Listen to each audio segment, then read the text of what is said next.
When I first heard about sustainable sharing, I thought, well, actually, what's a good definition of it? And so my definition, what am I doing? Keep it going. So my definition basically is for sharing to be sustainable, it has to undermine exchange as a mechanism for rationing and so enable people to give and receive in a new way. And so basically, if that means in a roundabout way, what you're doing is that you're actually sharing, and so you're undermining a commercial orientation basically, where we orientate ourselves basically in such a narrow kind of understanding of self-interest that if you actually share, what you're trying to engender is you're engendering a social phenomenon that maybe you can build upon that, and it's only through acts, little tiny acts, through gestures, and it only can be a carrot, it can be a pumpkin, it can be whatever, but just through that giving, what you're engendering is a kind of ethos that can take hold and slowly kind of circulate to build some kind of momentum. And so really what you're actually ultimately sharing is not necessarily a carrot, but is a world of its receiving.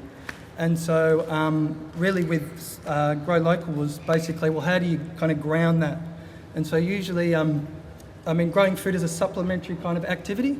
It's a pastime for people.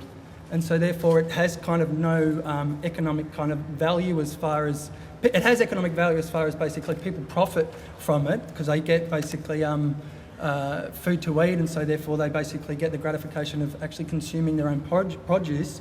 But if everybody's orientated to their own kind of self-interest or their own self-sufficiency, then you pass up basically particular kind of issues that relate to the division of labour and kind of a different kind of form of cooperation that's not narrowed down into that kind of, profiting basically from one's actions.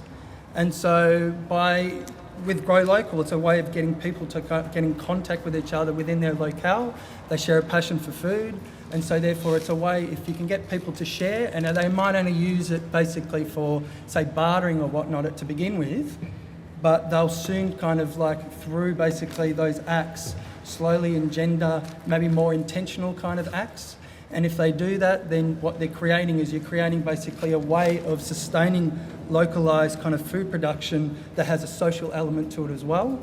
And so one of the kind of things which I'm thinking about doing is having within all locales across Melbourne and right around Australia for that matter, of having kind of like a list of all the produce that people grow, and then the months basically that it's available, and then you have basically the people that are willing to share. And so therefore you can go and you can actually look, you can see what's available within your area, and then it's just a matter of basically making a contact in that way.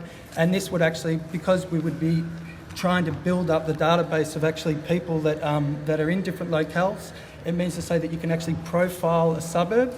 And so therefore any kind of acts, any initiatives, has more kind of traction because basically how many people, say, already kind of share a passion for growing the food if there's like 100 people in Northcote or wherever it may be. And so that's also, you can use it as a way of mapping food within Melbourne, getting people to go out and to map food and also wasted space.